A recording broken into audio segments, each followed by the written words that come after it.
Muy buenas tardes, queridos amigos. Tengan todos un feliz sábado. Es momento de adorar a Dios, abrir su santa palabra y poder entender el mensaje que tiene para nosotros, ¿sí? Vamos a arrodillarnos para pedir la dirección de Dios a través de su Santo Espíritu al abrir su palabra. Vamos a orar. Amado Padre Celestial, te damos gracias por permitirnos con libertad adorarte, abrir tu palabra y entender el mensaje que tienes para nosotros. Pedimos, oh Padre, la unción de tu Santo Espíritu para que nuestra mente y corazón estén en armonía con tu voluntad, sean uno con Cristo. Queremos, oh Padre, que nos enseñes, nos capacites para toda buena obra y también nos des la victoria sobre toda tentación y todo pecado. Lo pedimos en el nombre de Jesús. Amén.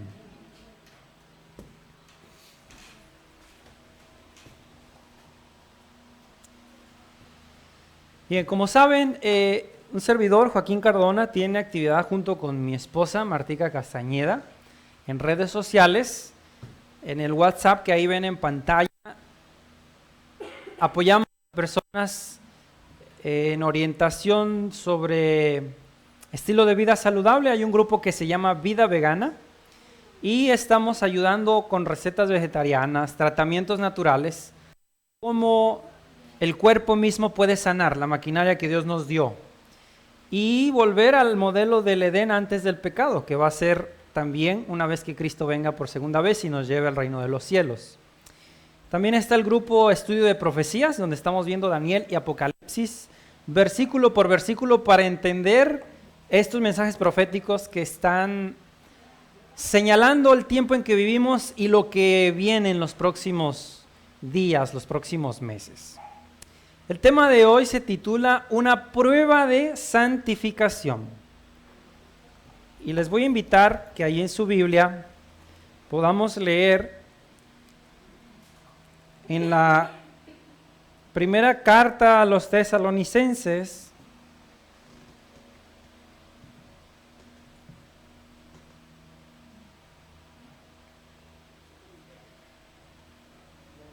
capítulo 3, versículo 12 y 13, dice: El Señor acreciente el amor entre vosotros y hacia todos, como también lo hacemos nosotros hacia vosotros, para que sea afirmado vuestro corazón en santidad, irreprensibles ante nuestro Padre Dios, para la venida de nuestro Señor Jesucristo con todos sus santos.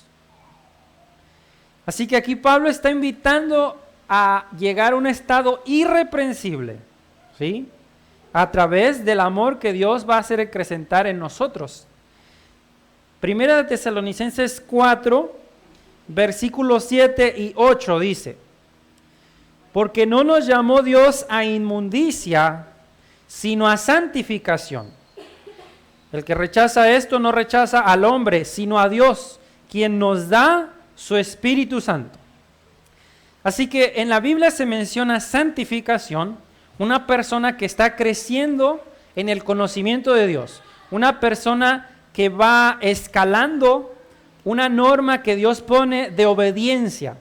Santificación es un proceso que Dios permite a cada persona de eliminar todo pecado y defecto de carácter y conformarlo a la semejanza de Cristo. Así que hay muchas pruebas de santificación. Hoy vamos a mencionar una muy importante que a veces se pasa por alto, ¿sí? Y una de estas pruebas es la testificación. Una persona que ha recibido a Cristo en su corazón va a compartir a Cristo a otros. Y miren estas fotografías. Este niño es parte de un grupo de niños en Empalme, Sonora, que junto con una hermana salen a distribuir las hojas de otoño, los libros, Conflicto de los Siglos, Folletos de la Ley de Dios, Camino a Cristo. Y es una parte, queridos amigos, que va a tener el pueblo de Dios preparado para la segunda venida de Cristo. Ellos van a estar dando lo que en la Biblia se menciona como la lluvia tardía, van a estar dando un pregón en todo el mundo. Y esta es una característica que tiene ya el pueblo de Dios. Está compartiendo su fe. Es una de las pruebas de la santificación. Otra prueba.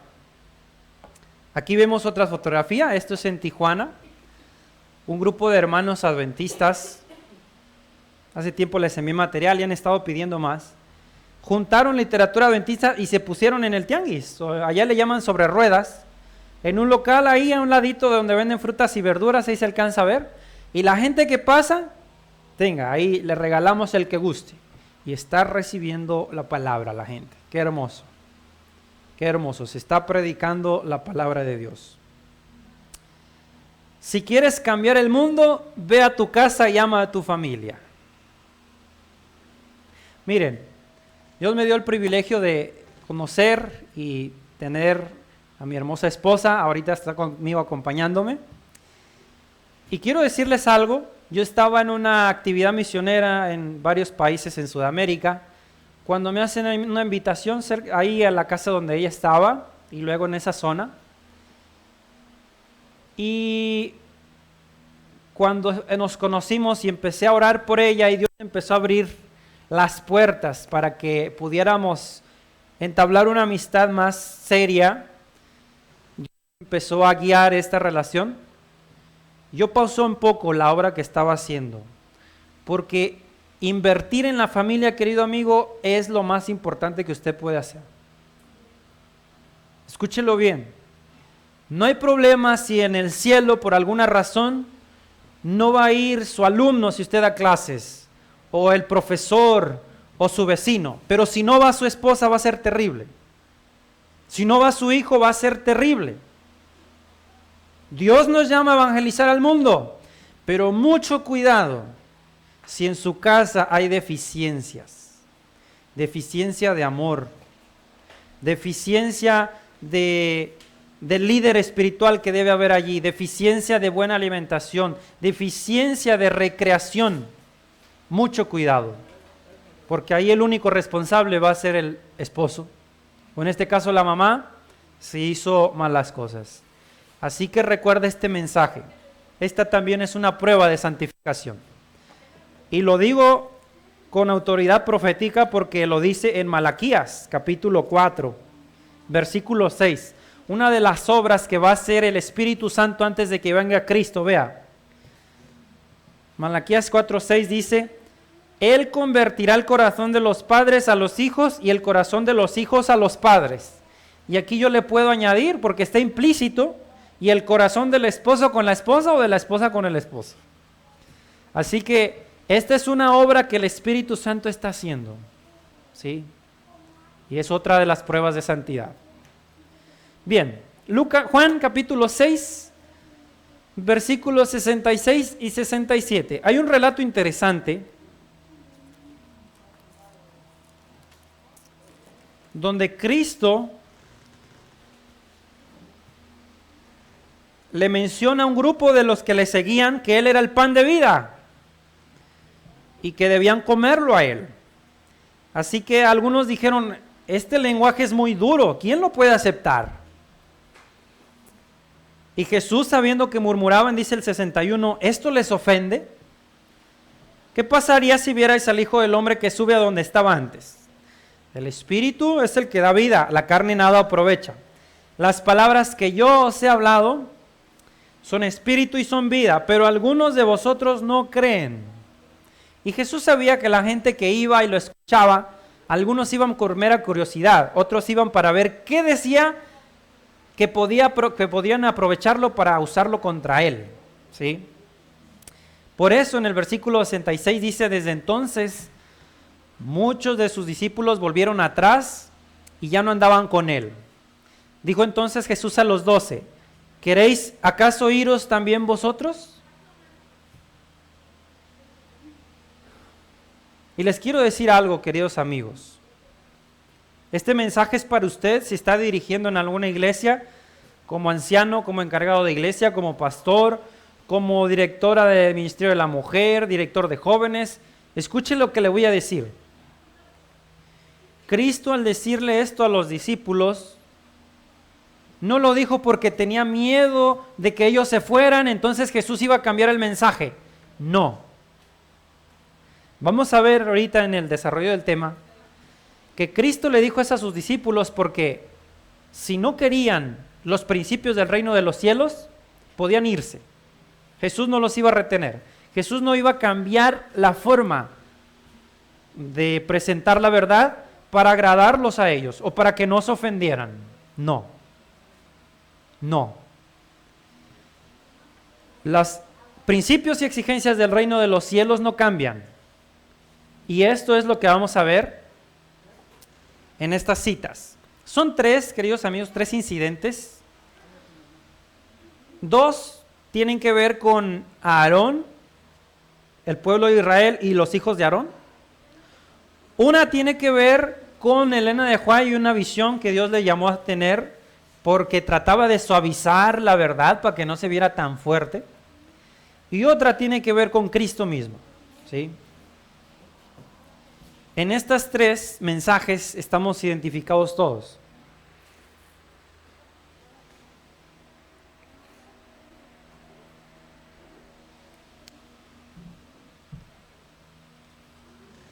Dice aquí,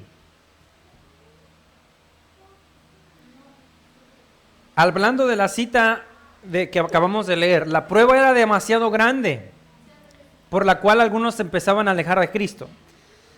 El entusiasmo de aquellos que habían procurado tomarle por fuerza y hacerle rey se enfrió. Este discurso pronunciado en la sinagoga, declararon, les había abierto los ojos, ahora estaban desengañados. Para ellos, las palabras de él eran una confesión directa de que no era el Mesías y de que no se habían de obtener recompensas terrenales por estar en relación con él. Habían dado la bienvenida a su poder de obrar milagros. Estaban ávidos de verse libres de la enfermedad y el sufrimiento, pero no podían simpatizar con su vida de sacrificio propio. Ellos querían milagros, querían que los sanara, pero no estaban dispuestos a sacrificarse. No les interesaba el misterioso reino espiritual del cual les hablaba. Los que no eran sinceros, los egoístas que le habían buscado, no le deseaban más, sino quería consagrar su poder e influencia a obtener su libertad de los romanos. No querían tener nada que ver con él. Deseo de todas las gentes, página 356. Y así hay muchas personas que han aceptado alguna parte de la verdad y aún quizá van a la iglesia, pero no están dispuestos al sacrificio. Buscan a Dios cuando Dios responde oraciones de dinero, de sanar enfermedades, de encontrar trabajo quizá, pero cuando requiere algún sacrificio, ahí se hacen a un lado. Este grupo es el que dejó atrás a Cristo, es el grupo el que dijo, esto es muy duro para nosotros, ya no vamos a seguir. ¿Sí? Vamos a leer Éxodo 32,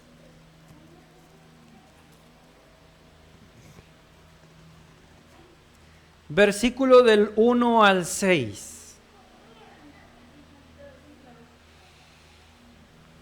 A ver, ¿alguien me ayuda a leerlo, por favor?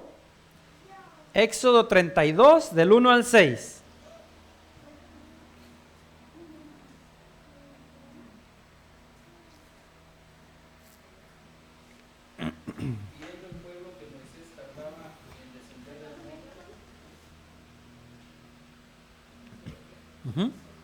Gracias. Viendo el pueblo que Moisés tardaba en descender del monte, se acercaron entonces a Aarón y le dijeron, levántate, haznos dioses que vayan delante de nosotros, porque a este Moisés, el varón que nos sacó de la tierra de Egipto, no sabemos qué le haya acontecido. ¿Hasta el 6? Sí, por favor. Y Aarón les dijo, apartad los zarcillos de oro que están en las orejas de vuestras mujeres, de vuestros hijos y de vuestras hijas, y traédmelos. Entonces todo el pueblo apartó los zarcillos de oro que tenían en sus orejas y los trajeron a Aarón. Y él los tomó de las manos de ellos y les dio forma con buril, e hizo de ellos un becerro de oro de fundición. Entonces dijeron, Israel, estos son tus dioses que te sacaron de la tierra de Egipto. Y viendo esto, Aarón edificó un altar delante del becerro y pregonó a Aarón y dijo, mañana será fiesta para Jehová. Y al día siguiente madrugaron y ofrecieron holocaustos y presentaron ofrendas de paz, y se sentó el pueblo a comer, a beber, y se levantó a regocijarse. Muy bien, conocemos la historia. El pueblo de Israel estaba al pie del Sinaí. Moisés había subido al monte a hablar con Dios y no bajaba. Y había quedado en ausencia de Moisés a Aarón, su hermano mayor.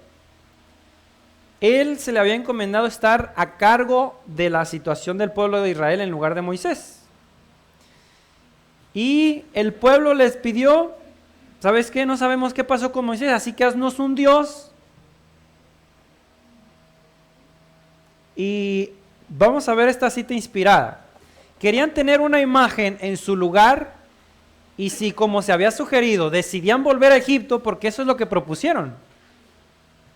Vamos a volvernos a Egipto porque no sabemos si la nube ya se quedó ahí y ya no pasa nada. Aquí hay una lección, hermanos. A veces Dios no responde algo y quiere que tú esperes en calma.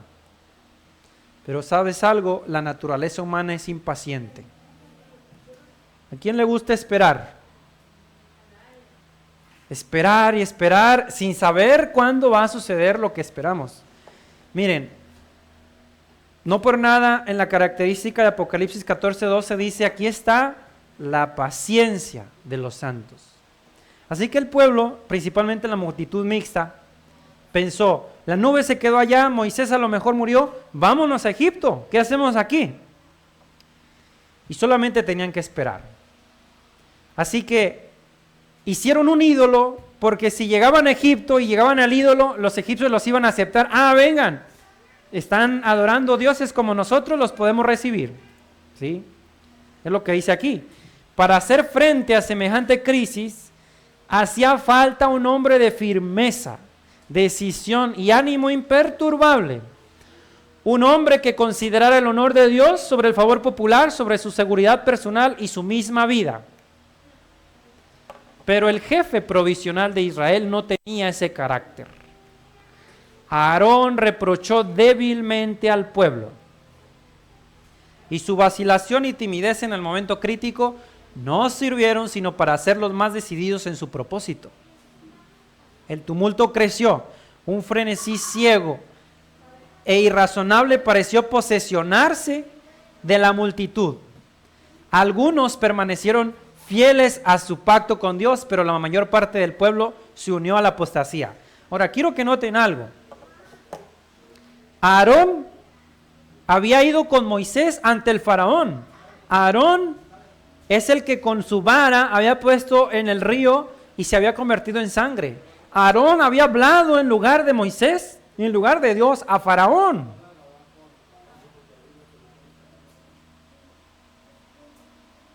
¿Por qué Aarón permitió la apostasía en Israel? No era porque era un hombre malo, escuchen bien. No era un hombre que era impaciente, altanero, orgulloso. Aarón no era orgulloso, pero era débil y vacilante. Recuerden esa característica. No tenía firmeza, ¿sí? Esto es negro, esto es blanco. No puedes haber medias tintas ahí. Y este es el problema con este líder que permitió la apostasía en el pueblo de Israel. Sigue diciendo: unos pocos que osaron denunciar la propuesta imagen como idolatría fueron atacados y maltratados. Y en la confusión y el alboroto perdieron la vida. Aarón temió por su propia seguridad. Es que, queridos amigos, imagínense, estamos hablando de más de 1 millón de personas. ¿A usted alguna vez le ha tocado que en su casa llegan una multitud de personas, 40 o 50, y le empiezan a gritar de algo?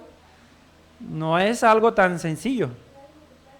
Pero de todas formas, Dios pudo honrar a Aarón si él se mantenía de parte de la verdad. Aarón tuvo miedo, ¿ok? Y en vez de ponerse noblemente de parte del honor de Dios, cedió a las demandas de la multitud. Su primer acto fue ordenar que el pueblo quitara de sus aretes de oro y se los trajera. Esperaba que el orgullo haría que rehusaran semejante sacrificio, pero entregaron de buena gana sus adornos. Y hoy en día se repite lo mismo. para actividades de construir templos, de enviar misioneros a lugares donde no se ha evangelizado, de comprar libros, Biblias, literatura para la gente necesitada de la palabra de Dios. Casi no hay dinero. Pero para ir a los parques de diversiones, para pagar boletos de estadios en el fútbol o espectáculos, para ir al cine, para ir a comer en un restaurante de lujo, de buena gana se da dinero. Como en el tiempo de Israel, con los cuales él fundió un becerro semejante a los dioses de Egipto. El pueblo exclamó: Israel, estos son tus dioses que te sacaron de Egipto. Con vileza, Aarón permitió este insulto a Jehová. Y fue aún más lejos, viendo la satisfacción con que se había recibido el becerro de oro, hizo construir un altar ante él e hizo proclamar: mañana será fiesta a Jehová. El anuncio fue proclamado por medio de trompetas de compañía en compañía por todo el campamento. Y ahí está el pueblo de Israel. Apenas hace unos pocos horas o días habían recibido la voz de Dios desde el monte Sinaí y ahora estaban adorando un becerro de oro. ¿Dónde empezó todo? Aunque no lo crean, queridos amigos, esto empezó en un hogar. Y vamos a ver con detalle este punto. Al día siguiente madrugaron, ofrecieron holocaustos y presentaron ofrendas de paz. Miren, para la idolatría se madruga. Yo me acuerdo que cuando han habido el mundial, y son en otros países que aquí la hora puede ser a las 3 de la mañana, a las 4 de la mañana, se madruga para ver el partido. Pero a la iglesia, aunque es a las 9 o 9 y media de la mañana, no se llega a tiempo. Qué triste. Pero es que se madruga o se da tiempo especial y a tiempo puntual para lo que se ama. Eso es la realidad. Ofrecieron holocaustos y presentaron ofrenda de paz. Luego se sentó el pueblo a comer y a beber y se levantó a regocijarse. Con el pretexto de celebrar una fiesta a Jehová, se entregaron a la glutonería y a la orgía licenciosa. Cuán a menudo en nuestros propios días se disfraza el amor al placer bajo la apariencia de piedad. Una religión que permita a los hombres, mientras observan los ritos del culto, dedicarse a la satisfacción del egoísmo o sensualidad, es tan agradable a las multitudes actuales como lo fue en los días de Israel. Por eso hay religiones y lugares donde se permite comer de lo que gustes, vestir como gustes, tener la música que te agrada a ti, no la que debe ser para Dios, sacra. Es lo mismo. Y hay todavía varones dóciles que, mientras desempeñan cargos de autoridad en la iglesia, ceden a los deseos de los miembros no consagrados y así los incitan al pecado. Patriarcas y Profetas, página 289 y 290.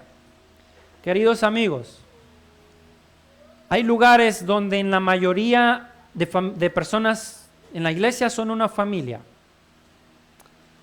Pero quizá resulte que a esta familia le gusta ir al cine, a ver películas de vez en cuando, ¿sí? Y en alguna ocasión digan, miren, después del programa de clubes el domingo vamos al cine, nosotros pagamos. Ahora, el pastor sabe que eso está incorrecto, los miembros de la iglesia saben que eso es incorrecto, pero llevar a disciplina y a junta esto significa que la mayor parte de la iglesia se puede ir y también los ingresos de la iglesia, que es la familia más rica, se van a ir. Y es mejor guardar silencio y hacer como que no pasa nada. Lo mismo podemos mencionar, queridos amigos, sobre la alimentación, sobre muchas otras cosas. Y aquí Dios nos está indicando que no debemos ceder a los deseos de miembros no consagrados. No es, queridos amigos, el deseo de una persona en la iglesia. Es que lo vamos a evaluar a la luz de la palabra de Dios y si no pasa la prueba, no procede. Aunque sea el mejor aporte económico en la iglesia, de diezmos y ofrendas, aunque sea el que tiene el cargo de anciano de iglesia, no importa, ¿sí? Este problema tuvo Aarón. Y vean lo que ocurrió en su hogar. Levítico 10, 1 y 2.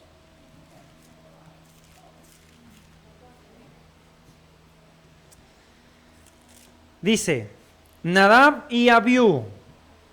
Y miren que esto fue años después de la idolatría en el Sinaí.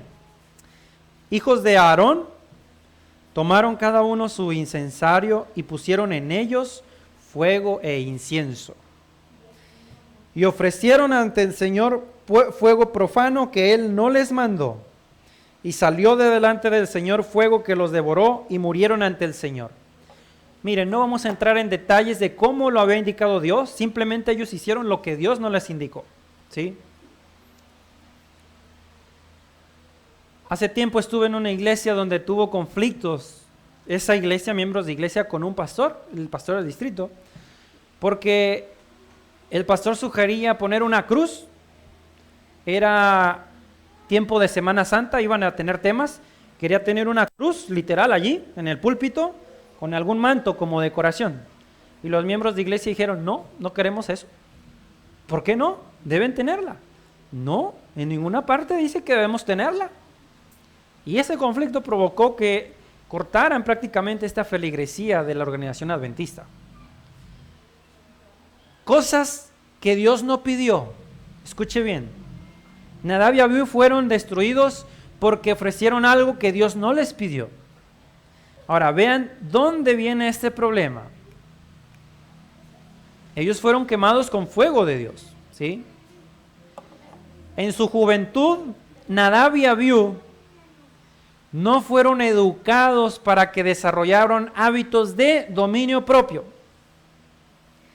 La disposición indulgente del padre, ¿saben qué es indulgente? ¿De dónde viene la palabra indulgente?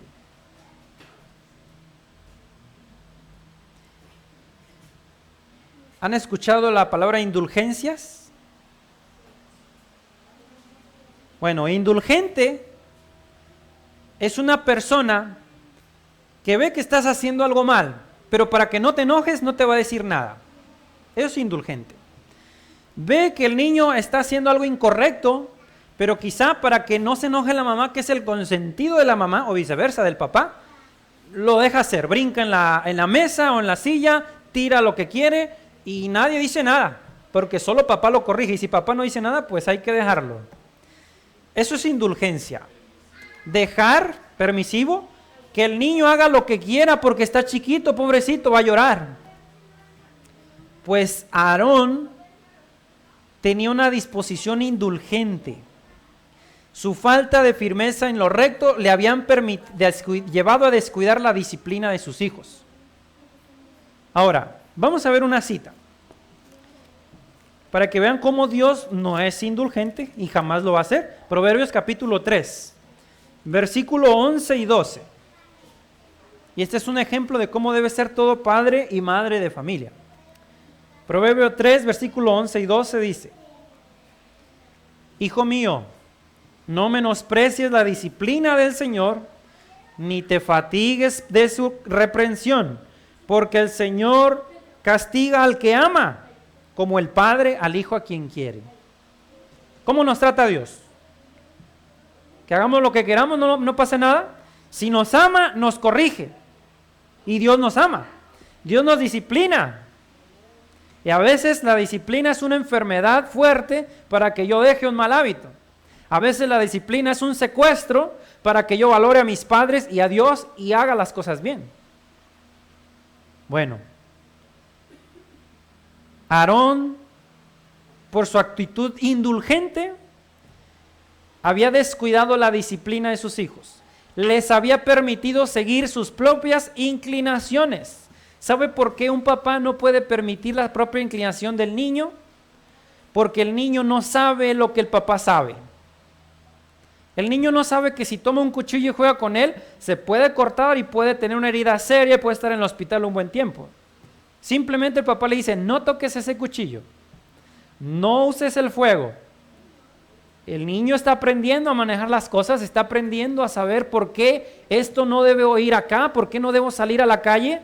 El niño no sabe que en cualquier instante un adulto puede pasar, lo agarra de la mano, lo mete al carro y se lo lleva y nunca más vuelve a ver a sus padres. El niño no sabe lo que papá y mamá saben. Queridos amigos, nosotros no sabemos lo que Dios sabe. Por eso debemos obedecer exactamente todo lo que Dios dice. No cuestionar, no decir por qué, si me gusta. Dios lo sabe. Ve el fin desde el principio. Y por eso es que Dios no nos deja seguir nuestras propias inclinaciones, porque nos ama. Porque sabe que si sigue esa conducta nos va a llevar a la muerte eterna. Sigue diciendo, los hábitos de complacencia propia, practicados durante mucho tiempo, los dominaban de tal manera que ni la responsabilidad de cargo más sagrado tenía poder para romperlos. Ahora miren esta cita, la remarqué. No se les había enseñado a respetar la autoridad del padre, de su padre, y por eso no comprendían la necesidad de ser fieles en su obediencia a los requisitos de Dios. ¿Y saben algo? Hay papás que les preguntan al hijo que si quiere esto, que si no lo otro. Hay papás que dicen, mi hijo, ¿podemos ir acá? El papá preguntándole al niño o a la niña. Esto no está bien. Es bueno y preguntarle a los niños qué es lo que les gusta, pero no dejar que ellos decidan. Porque papá y mamá ven más allá que los niños y saben qué es lo mejor. ¿Sí? Si el niño no aprende a respetar y honrar y la autoridad de su papá, no va a honrar jamás a Dios. No va a obedecer a Dios. Así que vean, ¿dónde comenzó la apostasía en el Sinaí? En el hogar del líder que quedó en lugar de Moisés. Interesante. La indulgencia equivocada de Aarón respecto a sus hijos los preparó para que fueran objeto del castigo divino. Patriarcas y Profetas, página 329. Y vean, sigue diciendo, Levítico 10, versículos 6, 7. Entonces Moisés dijo a Aarón y a sus hijos, Eleazar e Itamar, no descubráis vuestras cabezas ni rasguéis vuestros vestidos en señal de duelo para que no muráis, ni se levante la ira sobre toda la congregación, pues el aceite de la unción de Jehová está sobre vosotros. El gran jefe recordó a su hermano las palabras de Dios, en los que a mí se acercan me santificaré, y en presencia del todo el pueblo seré glorificado. Aarón guardó silencio. La muerte de sus hijos aniquilados sin ninguna advertencia, por un pecado terrible que él reconocía ahora como resultado de su propia negligencia en el cumplimiento de sus deberes, entristeció angustiosamente el corazón del padre, pero no expresó sus sentimientos. No debía hacer ninguna manifestación de dolor que demostrara compasión por el pecado. No debía actuar en forma que pudiera inducir a la congregación a murmurar contra Dios. Y les voy a decir algo. ¿Cómo yo puedo inducir a alguien a murmurar contra Dios? Si Dios dice algo y yo trato de acomodar eso para que no ofenda a la persona y ya no dice exactamente como Dios lo dice, estoy diciendo, no, es que Dios es muy severo, yo voy a suavizar un poco de esto para poner mejor el mensaje y la persona no se ofenda. Así estoy induciendo a murmurar contra Dios. Un ejemplo. Dios dice que su pueblo debe tomar una posición firme, no solamente contra el consumo de carne, sino contra la moda en el vestir, contra los deportes y los entretenimientos modernos que solamente están diseñados para que el bolsillo de los hijos de Dios se vacíe en las arcas de Satanás. En eso también alguien dice, no, es que no es tan malo. Podemos hacer eso, no hay ningún problema. Y mientras hay gente que no tiene comida, hay personas en el hospital que necesitan una palabra de aliento y nadie está en el hospital hablando de Dios.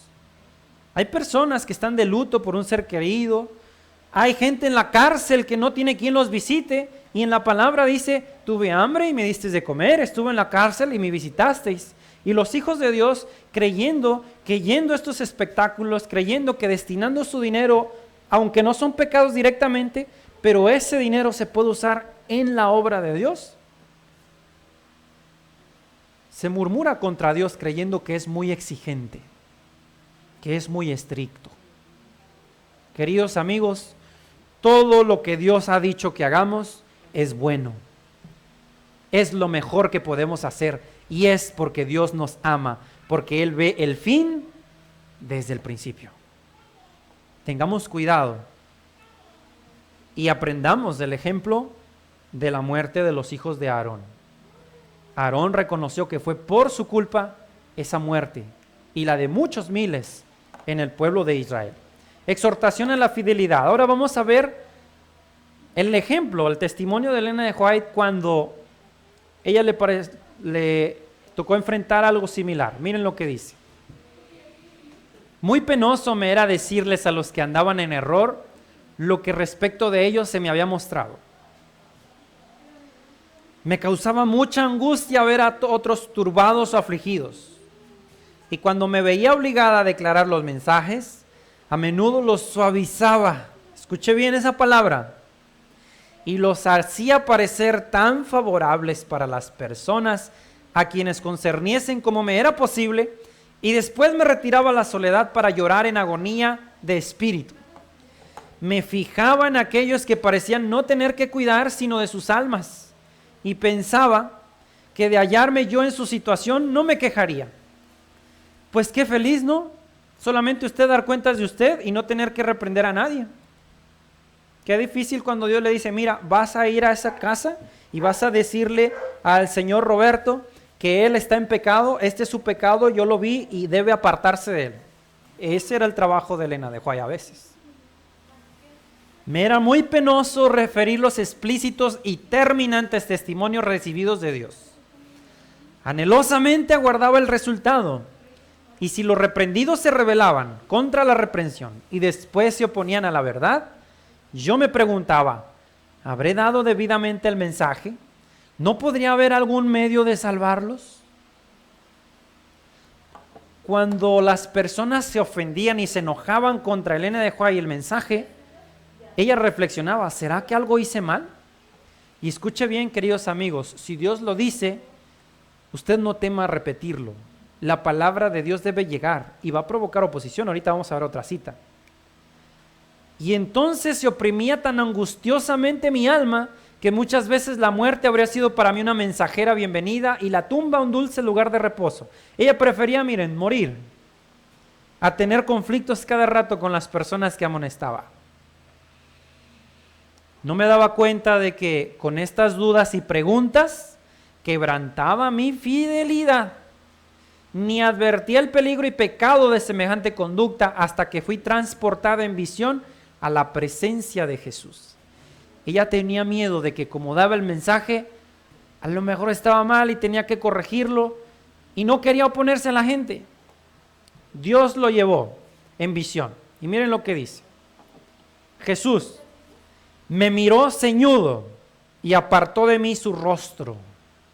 ¿Qué les parece? No es posible describir el terror y la agonía que sentí entonces. Postré mi rostro en el suelo ante él sin poder articular ni una palabra. Oh, cuánto anhelaba ocultarme y esconderme de aquel terrible ceño. Entonces pude percatarme en parte de lo que sentirán los perdidos cuando griten a las montañas y a las peñas, caed sobre nosotros y escondednos de la cara de aquel que está sentado sobre el trono y de la ira del Cordero. Al rato, un ángel me mandó que me levantara, y difícil es describir lo que vieron mis ojos. Ante mí había una hueste, personas de cabellos desgreñados y vestidos desgarrados, en cuyos semblantes se retrataban el horror y la desesperación. Se me acercaron y restregaron sus vestiduras contra las mías. Miré después mi vestido y lo vi manchado de sangre. De nuevo caí como muerta a los pies del ángel que me acompañaba, y sin poder alegar ni una excusa, deseaba alejarme de aquel santo lugar. El ángel me puso en pie y dijo: no es este ahora tu caso, pero has visto esta escena para que sepas cuál será tu situación si descuidas declarar a los demás lo que el Señor te ha revelado. Pero si eres fiel hasta el fin, comerás del árbol de la vida y beberás del agua del río de vida. Habrás de sufrir mucho, pero basta la gracia de Dios. Entonces me sentí con ánimo para hacer cuanto el Señor exigiese de mí, a fin de lograr su aprobación y no experimentar su terrible enojo. Esto está en el libro Testimonios Selectos, tomo 1, página 77.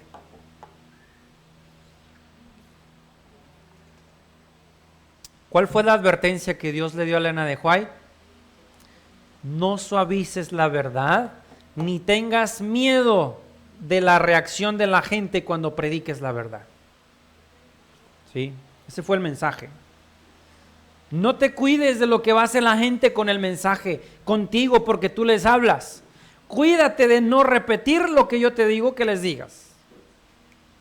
Ahora vamos a ver nuestro ejemplo a seguir, Cristo. Miren esta hermosa cita. Jesús mismo nunca compró la paz por la transigencia. Y saben que desde hace algunos años hay una gira en todo el mundo por la paz. Unión por la paz mundial. Y esa unión es en la economía, en la religión, en la política. Se está uniendo el mundo por la paz. Y los que no están llegando a esos acuerdos van a verse como que no quieren paz, aunque no sea así. Sigue diciendo, su corazón rebosaba de amor por toda la familia humana, pero nunca fue indulgente con sus pecados. Vean, es decir, nunca los pasó por alto. Jesús no se despreocupaba si pecaban o no pecaban, no, siempre reprendió el pecado. Amaba demasiado a los seres humanos para guardar silencio mientras estos seguían una conducta funesta para sus almas, las almas que él había comprado con su propia sangre. Cristo no suavizó la verdad para hablarle a Nicodemo. Le dijo claramente, necesitas nacer de nuevo. Aunque él era miembro del Sanedrín, tienes que nacer de nuevo. Así como estás, no vas a ir al cielo. A las claras se reveló Cristo. Cristo tampoco suavizó la verdad cuando los fariseos lo estaban juzgando, aunque sabía que lo iban a matar. No, Jesús les dijo la verdad. Y no debemos, queridos amigos, de minimizar el mensaje de Dios por temor al que dirán. Un predicador, antes de subir al púlpito a predicar, le llegaron un mensaje y le dijo, mira, dice el pastor que tengas cuidado con lo que vas a hablar, porque aquí está el presidente, el señor Andrés Jackson. Ten cuidado de no ofenderlo. Y él al iniciar el discurso dijo, me han sido informado que aquí está el señor presidente de nuestro entorno. Y quiero decirle algo al señor presidente, que le va a pasar lo mismo a usted que a un esclavo. En ese tiempo había esclavitud y había discriminación entre raza blanca y raza negra. Que si usted no se arrepiente y se aparta de sus pecados, usted va a morir y quedar en el infierno igual que un esclavo. La historia comenta que desde ese día en adelante el presidente fue muy amigo del predicador. ¿Por qué? Porque no le intimidó la presencia de un ser humano, aunque tuviera otro puesto. Cristo manifestó siempre la verdad con amor. Él trabajaba para que el hombre fuese fiel a sí mismo, fiel a su más elevado y eterno interés. Los siervos de Cristo son llamados a hacer la misma obra y deben velar, no sea que al tratar de evitar la discordia, traicionen la verdad. Han de seguir lo que hace la paz, pero la verdadera paz no puede obtenerse traicionando los buenos principios. Y ningún hombre puede ser fiel a estos principios sin excitar oposición. ¿Qué le parece? Es imposible que usted sea fiel a Dios sin levantar oposición en su contra. porque siempre va a estar Satanás en contra de Dios. Dice esta cita: un cristianismo espiritual recibirá la oposición de los hijos de la desobediencia. Pero Jesús dijo a sus discípulos: no temáis a los que matan el cuerpo, mas el alma no pueden matar. Los que son fieles a Dios no necesitan temer el poder de los hombres ni la enemistad de Satanás. En Cristo está segura su vida eterna. Lo único que han de temer, escuche bien, es traicionar la verdad y así el cometido con que Dios los honró. Esto está en el libro Deseado de todas las gentes, página 322. Leo en el libro Hechos de los Apóstoles.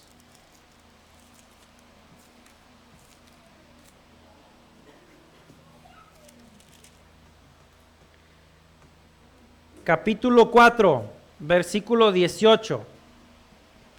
Vamos a ver versículo 17 en adelante.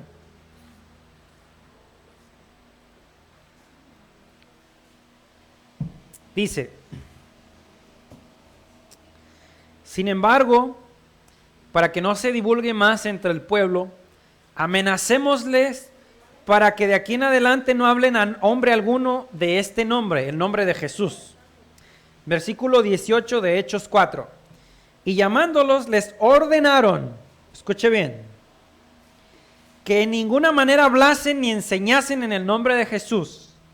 Entonces Pedro y Juan respondieron: juzgad si es justo ante Dios obedecer antes a vosotros que a Dios, porque no podemos dejar de decir lo que hemos visto y oído. Hermosa cita. Hechos 5:29, 5:28. Vuelven a predicar, los sueltan y vuelven a hablar el nombre de Jesús. Vean lo que pasa. Hechos 5:28 en adelante. No os mandamos estrictamente que no enseñaseis en ese nombre, y ahora habéis llenado a Jerusalén de vuestra doctrina, y queréis echar sobre nosotros la sangre de ese hombre. Versículo 29. Pedro y los apóstoles respondieron: es preciso obedecer a Dios antes que a los hombres. Querido amigo, ¿usted quiere agradar a los hombres? ¿Usted quiere estar bien con los hombres? Va a ser imposible si usted quiere obedecer a Dios. Porque aquí dice que el que ama a Dios y hace lo que Cristo hizo y repite lo que Cristo dijo, recibirá oposición de los hijos de la desobediencia. Cristo fue crucificado, queridos amigos, porque reveló el carácter de Dios, porque habló la palabra de Dios y vivió la verdad de Dios. ¿Y sabe algo? La Biblia menciona que va a haber un grupo en los últimos días, justo antes de que venga Cristo, que va a revelar el carácter de Dios en su propia vida. Va a hablar la verdad de Dios, vivir la verdad de Dios, y por eso los van a aborrecer, los van a perseguir y algunos los van a matar.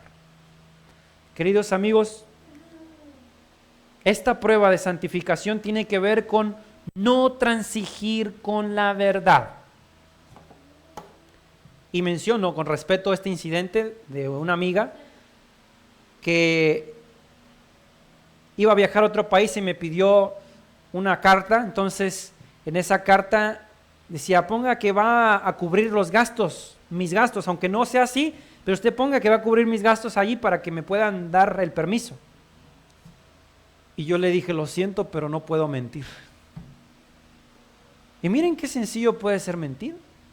¿Quién va a saber que voy a estar mintiendo allí? Nadie. Solo Dios. Las personas no, pero podemos engañar al hombre. Nunca transija con la verdad, aunque por decir la verdad vengan enemigos. Aunque por decir la verdad se enojen las personas, usted nunca debe mentir. Porque voy a leer otra cita, Apocalipsis, capítulo 22, versículo 15. Pero quedarán fuera de qué, del reino de los cielos, los perros, hechiceros, los disolutos, homicidas, idólatras y todo el que ama y practica la mentira. Una prueba de santificación también es llamar al pecado por su nombre y no acariciar, ni suavizar, ni acomodar un poquito de pecado en mi casa. Nada. No transigir con la verdad significa no transigir con el pecado. Y Dios está preparando un pueblo que no tiene nada que ver ya con el pecado. En su mente, en su corazón y en su casa. ¿Sí? Hablar la verdad con claridad y amor. Y las consecuencias, déjeselas a Dios. Dios da un mensaje, nuestro deber es repetir el mensaje que Dios ha dado. Corregir en el momento con sana doctrina, un escrito está. Hablando con un compañero de teología, estábamos hablando sobre Daniel 11 y él me mencionaba una postura profética de Daniel 11 y yo le mencioné, bueno, ¿y qué pruebas tienes de que esa posición profética es correcta? Pues esa es la que se está enseñando. Sí, pero ¿cuál es la prueba que me das? El escrito está. Y me dice, ¿me estás diciendo que debo mostrarte un escrito está que confirme esto? Claro que sí, eso lo estoy diciendo. Y yo le mostré una cita inspirada, donde dice, inspirada por Dios, Elena de White, que ella reconoce y anima para que muchos lean y estudien el libro de Daniel Apocalipsis, escrito por Urias Smith. Y eso es lo mejor que tenemos de profecía en cuanto a Daniel y Apocalipsis, ¿sí? Inspirada por Dios, Elena de White dio la aprobación a lo que estaba en ese libro. Y ahí está una postura sobre Daniel 11. No ser indulgentes con el pecado. Si sabemos lo que está mal, queridos amigos, no hay que decir, bueno, en algún momento voy a dejarlo. Ahora es el momento. No sea indulgente con Satanás. No permita que esté un momento más en su casa, en su corazón. Arrepiéntase de sus pecados. Entregue su vida a Cristo. ¿Sí? Dios nos invita a pasar esta prueba de santificación. Si delante de nosotros está pasando una injusticia, se está promoviendo mentiras o algún pecado, es nuestro deber hablar, no callar. Con paciencia, con amor, con sana doctrina, pero no hacer el error que tuvo Aarón, la indulgencia con el pecado. Queridos amigos, vamos a hacer una oración para pedir que Dios nos fortalezca y tengamos esta prueba de santificación que va a definir al pueblo remanente en estos últimos días. Vamos a orar. Padre eterno, gracias por tu palabra que nos instruye, nos edifica, y porque las cosas que han pasado, Señor, en el relato sagrado, en años anteriores, nos muestran que tú no toleras el pecado, tú no pasas por alto los pecados de nadie, y deseas que así seamos, que no toleremos ni un poco de pecado, ni en nuestro corazón, mente o nuestro hogar, en nuestra familia. Por favor, danos tu Espíritu Santo para poder discernir el bien del mal y poder, Señor, hablar con autoridad, con claridad, con firmeza y también con amor para apartar a nuestra familia, a nosotros mismos y a nuestro pueblo de la mentira y del padre de la mentira, que es Satanás. Lo pedimos en el nombre de Jesús. Amén.